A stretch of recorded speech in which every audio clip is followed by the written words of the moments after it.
right, welcome everyone to the Brainiac Blueprint. Today's podcast is a part of our healthcare series. We're being joined by Sam Markovich. Sam, good to see you, man. Sam is the head of sales and marketing at Millennium Memory Care. They are committed to providing individualized care for residents that have Alzheimer's disease and other memory care needs. You can check them out at millenniummemorycare.com. How's it going, Sam? Good. How are you, Kyle? Thanks for having me. Yeah, of course. I'm excited for us to have this conversation, kick things off, talk some good stuff with healthcare. And I think you guys have a very interesting role in healthcare, very unique. I know we've talked about this a little bit, how you guys have some competitive advantages based on who you treat, and you're very specialized there. But before we jump into that, I'd love for you to just kind of introduce yourself, tell us a little bit about you and your experience. Yeah, definitely appreciate it. So, like you mentioned, I'm Sam Markovich. I am the head of sales and marketing for Millennium Memory Care. Millennium Memory Care is a business that was founded by my mom, Galina, about, I want to say 12, 13 years ago in New Jersey. She started with one location and has grown it to now 6 locations, all in the state of New Jersey. A little bit about myself. So I grew up in Jersey. I went to Montclair State University, and I primarily worked in the tech industry for about 8-9 years. And about last year, I quit my job in tech to come work with my mom and help her kind of grow the business of Millennium and also spread the mission and provide the care for people who need it the most. So I've been at Millennium for about 1.5 years now, and learning a lot about the healthcare industry, specifically Alzheimer's and dementia, which I did not know too much about before. Sure. But it's been definitely a hell of a ride for the last 1.5 years, and it's been awesome. That's awesome. Great stuff. So when you and I were chatting, we were discussing some of your accomplishments, and one thing that I think really resonated with me is you mentioned that when you took over, you were at around 62% occupancy. And you've been able to grow it to 96%. That's obviously almost 100, which is great. You have 99 beds, so that's clear success right there. And I was wondering if you can directly tie that back to any 1 or 2 specific initiatives or channels or anything that you may have done that helped to lead to that growth. Yeah, so it's been pretty challenging just because of, when I came in, I didn't know anything about the business. I knew only on the surface, talking to my mom, obviously outside of work, about her experiences with the business. But overall, I didn't know anything about healthcare sales specifically, or just memory care in general. When I started, my mom essentially put me through a crash course on the business and how to develop these leads and relationships and how to earn that business of either consumers or social workers that make referrals. And for the first, 3-4 months that I was here, I really grinded it out, just calling people, building the names, doing the digital marketing, stuff like that. I think also the people that were doing this before me were kind of not really innovating a lot. I have experience working in tech. I was an SDR for a tech company, then I worked my way up to become an account executive. So I already had some sales skills that transitioned pretty well to this field, because at the end of the day, sales is all about talking to people, figuring out their problems, and providing the solutions. So I think it's a combination of just my sales skills, but also the kind of innovative, more modern approach that I took to help the business grow. And it took a while, but in about 8-9 months, we were able to get it to 96%. And it's tough because there's a lot of turnover. Unfortunately, we work with a lot of people that whose health conditions aren't that great. So it's kind of always a race of saying, hey, how many beds can we fill? And obviously, how long can we prolong people's life to make sure that they receive the best quality of life? Healthcare is always such an interesting topic for me in terms of marketing, because kind of like you mentioned, there's turnover, and unfortunately, I think that turnover a lot of times means death, right? And so it's weird to kind of be, doing marketing and hoping to grow a business, but in the end, you are providing a service for people, right? You are helping them. Them getting into your facility is a good thing for them. So I'm wondering if you kind of have a balance like that in your head that you think about it all. Yeah, definitely. The thing is, what makes Millennium so unique compared to other assisted livings and memory cares is a lot of people, unfortunately, most of the calls that we get are crisis. So a lot of the calls that we get are someone saying, hey, my loved one had an accident at home, or my loved one ended up in the hospital. We need a memory care solution and we need to move in tomorrow. So we are able to help them and get them into our Millennium Memory Care facilities. But at the end of the day, we understand that people are in crisis and they need something. Because we specialize in behavior specifically, and no one else can do that, a lot of the times people are struggling to find placement for their loved ones. And so when they come across us, they see that we specialize in the behaviors. It's very easy for us to help them. And a lot of the times when they come in and see our facilities, it's pretty much, they've made their decision on the spot. So it's very different compared to selling software. 100%. Yeah, it's an interesting challenge. I'm sure you're not the only person that's in your boat or in your shoes that jumps into a new industry and has to learn a lot really quickly. So I was wondering if there's any kind of a tool, maybe it's an influencer or something like that you use to kind of help get you up to speed, or at least stay, in the front of the industry, to kind of keep your knowledge fresh and anything like that. Is there a regular source that you have? Yeah, a lot of what I've come to learn about the industry specifically, like senior living, is a lot of it is networking based and relationship based. And it is the same true in like software and advertising, which I used to do before. But the community of people that work in senior living, they're super friendly and they're super open to network. So I've been going to a lot of networking events. The thing is, it's hard because I'm one person and I cover the entire state of New Jersey. So we have different communities in different towns, and all of those towns have specific networking meetings and stuff like that. So I'm always kind of trying to branch out and try to go to those people. I have seen some influencers. There are some dementia and Alzheimer's influencers, primarily caregivers. So people that, kind of document their journey of taking care of their parents or spouses and something like that. And so I've tried to collaborate with a few of them, and I've spoken to them, and they're based all over the country, which is pretty interesting because my goal with Millennium is to expand Millennium to be in every state in America. While that is hard to do, I'm always curious to see if there are other places like Millennium that exist in other parts of the country, because we service New Jersey, New York, Pennsylvania, very rarely Connecticut, but curious if there's something in Florida or Texas or California or, another state. And so honestly, just also reading about the news and innovations in dementia, because I know dementia is a big, I guess, illness that is trying to be cured. And there's drugs that are coming out that are helping people with dementia and stuff like that. So just always kind of staying in touch with everything and meeting new people and talking to them. Expanding to every state. That's a big, lofty goal. I love to hear it. That's awesome. Yeah. Well, cool. So you mentioned the network of people and how you lean on them and kind of talk to them to kind of share ideas and see how you can service your patients. When you and I first connected, we talked about how you guys work with social workers a lot and different hospitals, and how your approach is kind of a B2B to C. So you partner up with these hospitals and then you get the actual patient. But there's a lot of high turnover in social work and hospitals, so it's hard to have those long-term relationships and partnerships. So I was just curious, if you have anything going on right now that helps you to overcome this issue. Is there something that you have on the horizon that you're trying to put in place? And is this something that's common with other similar facilities that are in like elder care and things like that? Is that a common issue that people have to deal with? Yeah, I think it definitely is a pretty common issue. And the difficult part about it is actually even getting in contact with them sometimes, because social workers, and I didn't realize this until I started working for Millennium, is they are some of the busiest people I've ever seen in my life. Okay. So it's like so hard to reach someone that's constantly so busy and someone that's constantly not at their desk.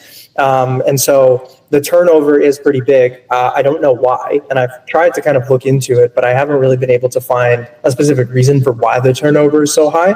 But our business depends on a referral network of social workers. The reason is because it's a win-win for all of us.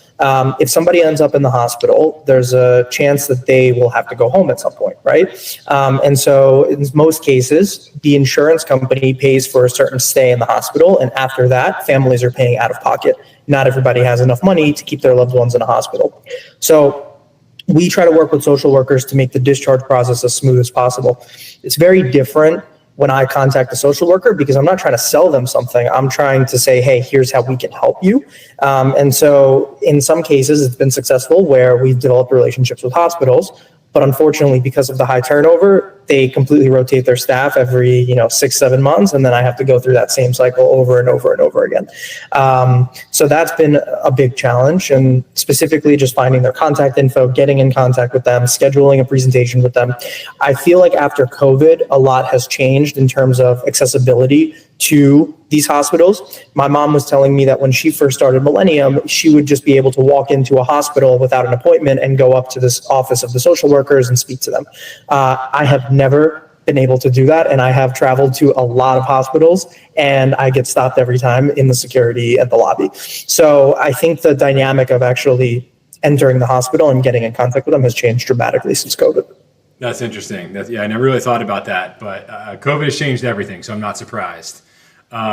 So you kind of touched on something that I was thinking about. I think we all would like to have a warm, rosy feeling and think that, all social workers are angels and do it because they care about people. And I think most of them do. But they still have to go out of their way to establish this partnership with you and make that referral and that transition. So, why would a social worker do that? Is there a benefit for them for having this relationship with you or other facilities? Or is it really just hoping that they want to actually take care of their patient and that you guys provide good care, so they want you to be that next step? Yeah, I think it's both. Having us be kind of a resource for social workers is great for everybody. It's great for the social workers because they are able to conduct a smooth discharge process and not put a family in crisis and having to spend a lot more money to stay in the hospital. It's good for us because it guarantees us another resident and somebody that we can obviously take in and care for and make sure that they're getting better quality of care than they would be at the hospital. The other part is it makes the family happy because now the family has an option of where to send somebody. Our goal is not to compete with other memory care and senior living facilities. Our goal is to work together with them and say, hey, we're a resource to you and the social workers at the hospital because we will accept people that you cannot accept. Meaning that they have serious behaviors, they have other psych issues like schizophrenia, paranoia, suicidal thoughts, anything like that. That is our kind of bread and butter. So a lot of the times, the way the process works is if somebody ends up in the hospital and the social worker is looking to discharge them, the social worker will start recommending options to the family. Hey, you should check out Millennium, or hey, you should check out this other memory care facility. But the issue runs into that no one can accept this patient. So the social worker is stuck making these calls, wasting their time, and getting the same answer over and over and over again. If they call Millennium in the beginning, we can take them. It's a done deal. The social worker looks good. The person gets the best care, and the family's happy.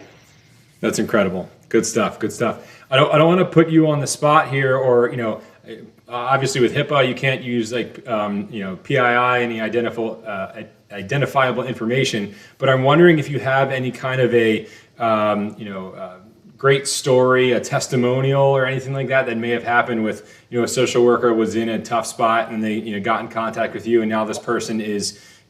For lack of a better word, thriving, if that is, such a thing. I'm wondering if there is kind of a really nice story there that you can think of off the top of your head.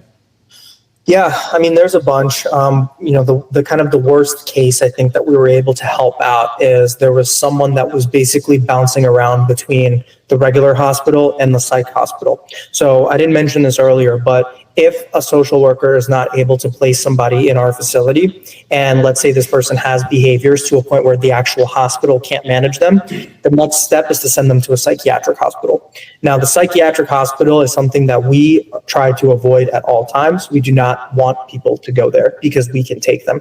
But we have gotten a few cases, specifically this one case that I want to tell you about, where this woman was basically going from psych hospital back to normal hospital, back to the psych hospital, back to normal hospital over the course of 5-6 months.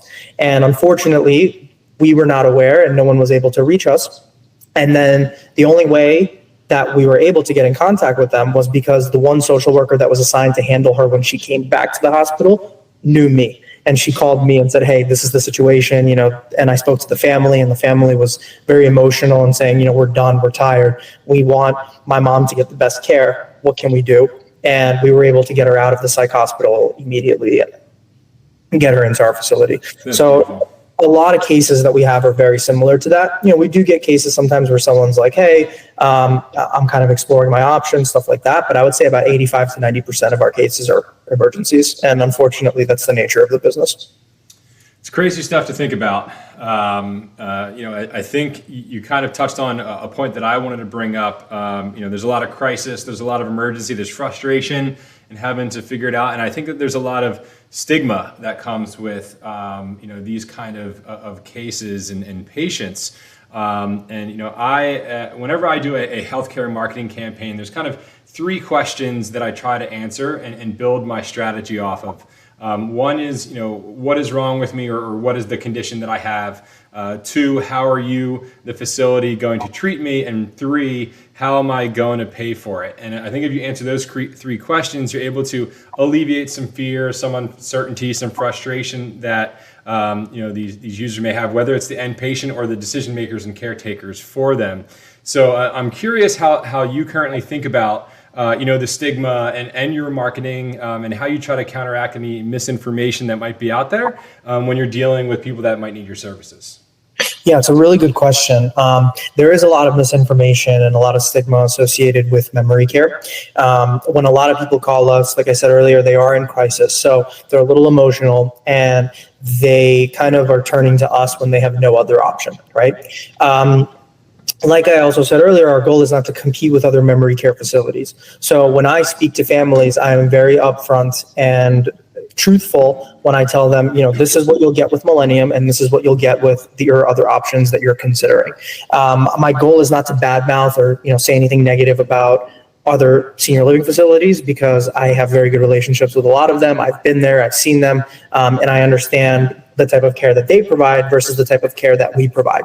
When somebody calls me and says, my loved one has behaviors, my loved one is a fall risk, or any other of those issues, I will do my best to try to show them why Millennium is the actual best fit.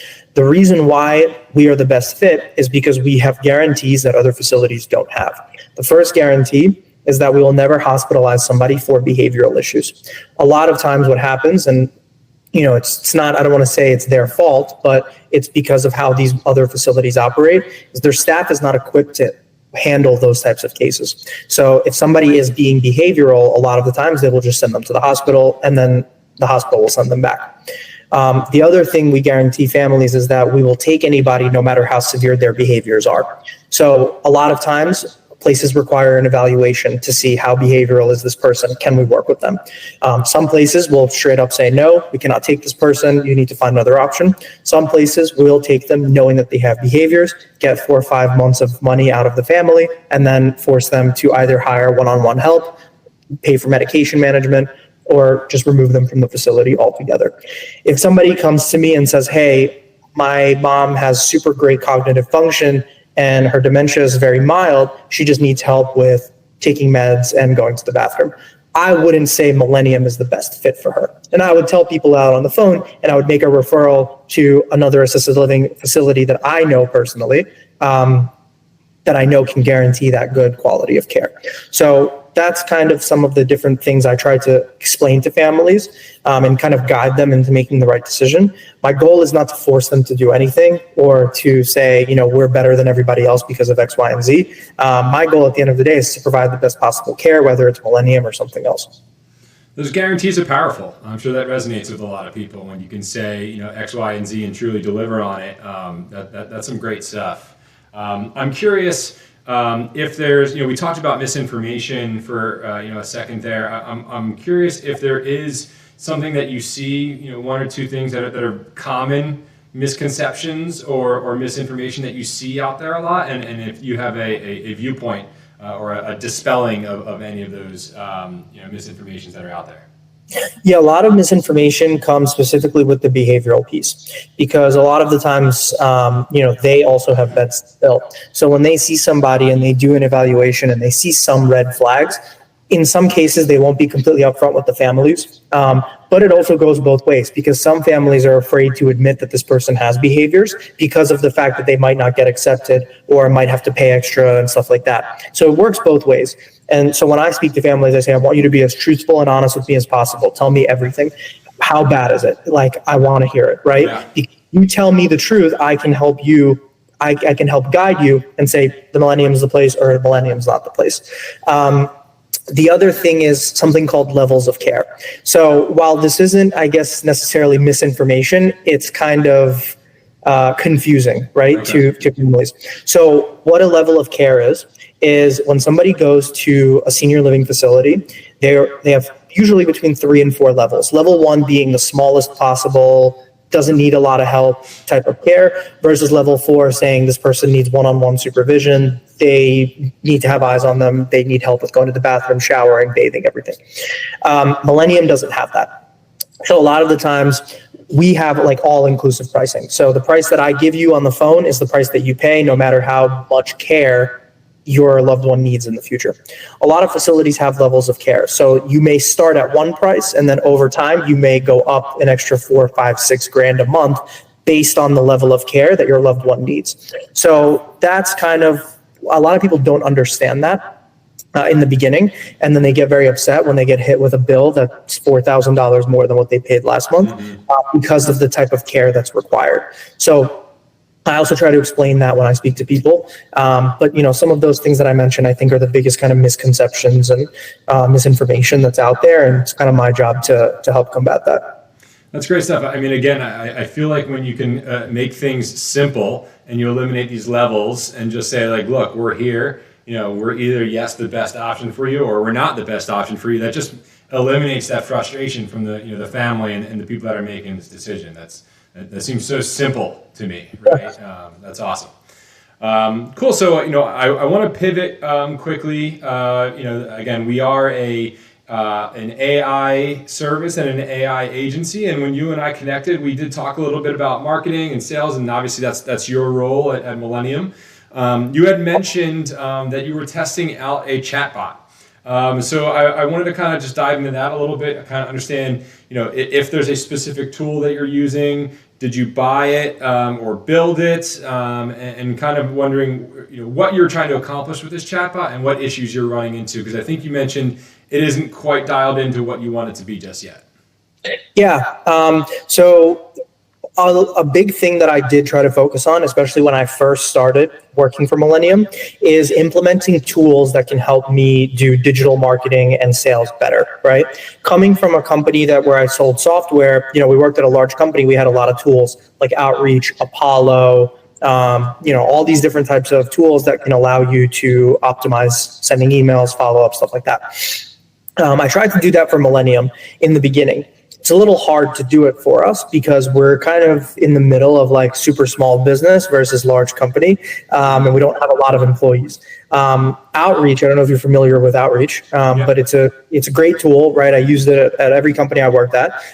They don't have single seats anymore, which sucks because I would 100% sign up for it. I think it's an awesome tool. And I can't afford to pay for 5 seats that are not being used by 4 other people. Of course.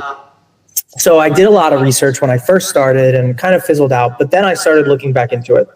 Our biggest problem is leads. So, we do have some operational issues, but I don't really focus on those. But from my perspective, our biggest issue is leads. Basically getting in front of the right people at the right time, whether it's the social workers that we talked about earlier, whether it's people that are on Google looking for memory care if they're in crisis, social media, podcasts, magazines, whatever it is, right?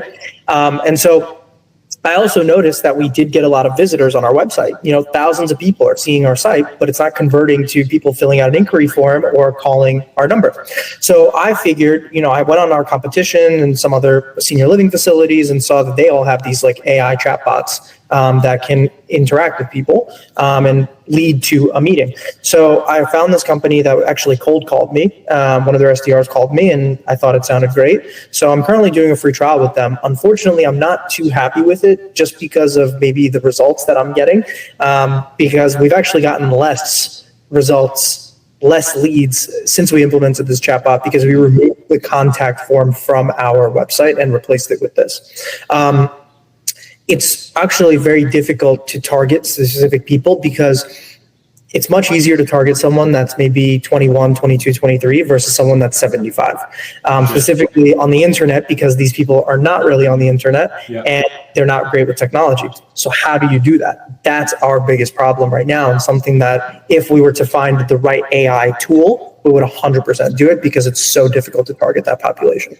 That makes total sense. So I'm wondering, that's a very clear and defined obstacle that you are trying to overcome right now. So I'm curious if you have anything on the plan or on the horizon that you're investigating or you want to test or anything like that, whether it's providing a better experience and more leads on the website or targeting these 75-year-old people or anything in between. I'm curious as to what's on the horizon for you. Yeah, so I did try this company. There's a company called Vibe. It's a pretty brand new company. I found them actually on Reddit, and I was communicating with the CEO of the company. It was called Bot? Vibe. Okay. Vibe, VIBE. Vibe. Basically, it's like commercials, like TV commercials, specifically for like streaming networks. So it's a cheaper way for you to kind of build a commercial and advertise through streaming networks like Hulu, Netflix, HBO, stuff like that. And we tried a campaign with them. It didn't work as well as I intended to, but I understand why. And I think it's because of the hyper targeting, versus targeting everybody in that population doesn't really make sense. It makes sense for us to target people that have somebody that has Alzheimer's and dementia. Sure.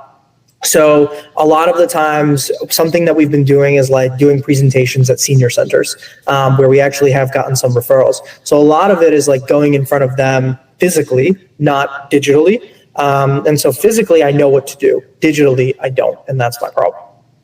Got it. Yep. I mean, that's always the issue, especially like you said, an older demographic with health concerns may not necessarily be online. So you got to be a little bit creative here and figure out ways to get in front of people. So I want to take a macro view and a kind of step back in terms of marketing and sales. Based on our conversations, I'm assuming you don't have a huge sales team. The sales team might be just you, and same with the marketing. Exactly. So, you kind of have this tabula rasa kind of blank slate where you can build your own plan. I'm guessing obviously within budget and everything. But I'm curious as to what your ideal ecosystem looks like in terms of sales and marketing and some of these tools, and how does it all work together with all the multiple touch points in the journey? What does that ideal process look like from marketing to sales to patient getting a bed? Yeah, it's a great question. I mean, the thing is that because we get leads from so many different places, it would be a way for us to just basically have all eyes on us from these different places. So, if all the hospitals can know exactly who we are, that would be the perfect world for me, because I don't have to worry about, spamming them with emails and cold calling them and going to see them. Our digital presence, I would say, is actually pretty good. The person who's doing this before me has done a really great job of building up our SEO and ultimately just placing us so well on Google that when somebody searches right now, memory care behaviors New Jersey, we're the first ones that come up, and we don't pay anything for it in terms of ads. So staying on top of Google is definitely the most ideal way for me. You're right. I'm the only person that does it. So my day kind of just revolves around following up with old leads, cold calling hospitals, doing tours, meeting, driving around, and basically doing cold calls, but in person, and actually showing up to facilities and showing up to hospitals. So a lot of it revolves around me just spreading the name out. We also don't really have like a marketing budget. So, and what I mean by that is, we don't spend, we probably spend maybe a couple $100s maintaining certain things. But overall, if I see something and I'm sold and I can sell my owners, which is my mom and another partner, on the idea, we can do it, depending on how much it is. So it's kind of tricky to figure out a marketing strategy when you don't have a marketing budget. Sure.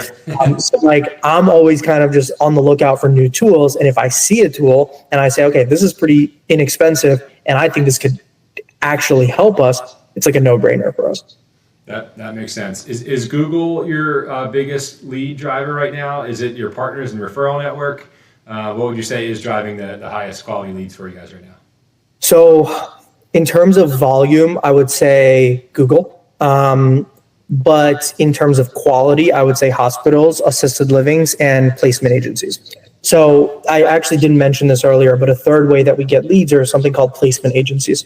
The largest one is called A Place for Mom. Have you ever heard of them before? I have not, no. Well, so they are probably the largest senior living placement company in America. They are it's an insane business. Basically, they speak with, let's say you're looking for senior living, you contact them, you speak with one of their advisors, they help you get placed. We pay them, and it's free to the consumers.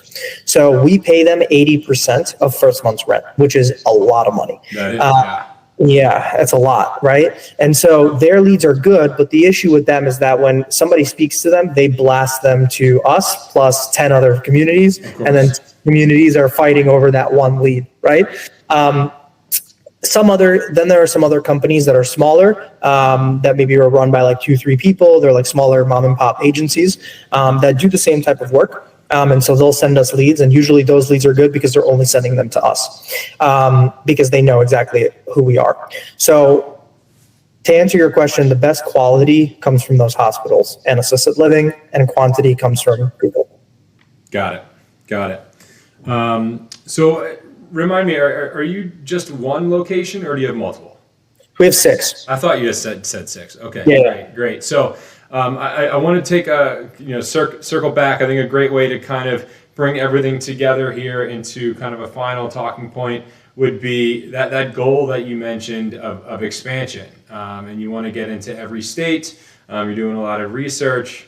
I'm curious how much pen to paper has been done for this, and if there's like specific milestones, or do you want to accomplish it by a certain year, or it's such a lofty goal, and I love the ambitious efforts and goals like that. So I'm just kind of curious if there's anything specific that you can share about how you're trying to accomplish this, kind of where you are in the process. Obviously you're in one state, 49 more to go, even though you are helping Connecticut and PA and everything in different ways. But it's such a beautiful, lofty goal. So I was just kind of curious as to where things stand and what you're hoping to accomplish. Yeah. So, I mean, with Florida, we already actually purchased some land in Florida. So that is definitely something that we are looking to start opening pretty soon, hopefully towards the end of this year, if not, early next year. The also unique thing about us is that we build everything from scratch. So my mom has a partner who owns, a portion of the business, who is a contractor, and his goal and his job is to build all of our facilities. So because of our unique model, it's more of like a home-like setting. So it looks like a house on the inside, it looks like a house on the outside, and it's very specifically built to cater to the exact type of care and services that we provide. So we want him to obviously build Florida. It takes a while to do. The other challenge with that is to essentially establish presence and brand awareness in a market that has never heard of us before. So in Jersey, when we started, my mom started with one and then she opened others. At a certain point, people already kind of understand what Millennium is and the brand and the types of care that we provide. Florida is a different game because nobody knows who we are. And while we have had success in Jersey, it's much harder. We have to start everything from scratch. We have also considered the possibility of franchising Millennium, so making it a little bit easier for us to expand, but not necessarily own everything and kind of manage everything. But we have had concerns about quality control because at the end of the day, we provide a very, very unique service that not everybody can do. And it's very, very hard for us to maintain that quality and those standards that we maintain right now where we manage everything privately. Obviously, the goal is to expand to every state, like I told you, but Florida's first up, and then hopefully many more to come. So, is there a specific reason that Florida is the first one? So, yes, Florida has a large, very, very large senior population. Makes sense. And there's nothing like this that exists in Florida at the moment. We actually have had a few residents who have moved to us from Florida to New Jersey because they have family in Jersey, and because they ran out of options and they didn't have anything in Florida that can specifically handle the type of care that we provide. The other part of it is that my mom lives in Florida now as well. So they completely relocated to the west coast of Florida, and so it'll be easier for her to kind of have eyes on a Millennium location medication full time, but also just, expanding into a market that desperately needs something like this. Do you know if there's a lot of red tape or regulation or anything like that varies from state to state that you guys need to be taking into account? Like, is it drastically going to change your model, or is it just like certain levels of care needs to be met or something like that? Yeah, that's a really good question. So in New Jersey, I would say from what I know about the regulations and kind of the licensing that we have, I feel like New Jersey is extremely strict when it comes to stuff like this. I think in Florida, it's a little bit more relaxed. The one thing I do know that I was actually pretty surprised about was in our homes, we have something called the Certified Medication Aide. This is somebody that passes an exam, takes a class, and that is licensed by the state of New Jersey Department of Health or the Department of Nursing, one of those, to distribute medications to a resident. In Florida, you do not need to pass this exam and to be licensed specifically to distribute medication. So I'm sure that for the actual care, the CMAs in Florida do not need to go through the same type of stuff that the ones in New Jersey do. Other stuff I'm not too familiar on, but that was actually something that was pretty interesting to me, just because I'm actually going through this right now as well. So I've gotten my certifications. I'm waiting to pass my CMA exam in New Jersey. My mom wants me to actually start working in the homes, getting a feel for what it's like, distributing medication, learning the operations, caring for the residents actually, right? Just to see what our staff goes through, because they do incredible work, and I want to know what it's like for them, and I want to see it. So. Hey, I mean, I truly believe that the best marketing and sales and operations comes from a level of, just deep understanding, and you're going to be way more empathetic and authentic when you're thinking about this kind of stuff if you're actually, rolling up your sleeves and getting in there, so to speak. So that's awesome stuff. Well, good luck. That's probably going to be challenging. Appreciate it. It's been rough. Yeah. My goal was to essentially, work my 9 to 5 and then do like a 4 to 8 shift at one of our communities, or maybe like a night shift on a weekend or something like that. Wow. That's 24/7. So, I'm excited. That's one of those things. I have some family in healthcare, and I think about it all the time that, you get the really good situations and the really bad situations that bring you down, but then you have that, oh, wow, I really helped someone. So you feel really good at the same time. So I have to assume you're going to be going through some similar situations like that. So again, all I can say is good luck. Like that's going to be quite the experience. I appreciate it. Well, this is awesome. Wanted to kind of just open forum this. Anything else that you'd like to share, whether it be about Millennium, marketing, healthcare, AI, just anything that you want to talk about, anything you're passionate about, something like that?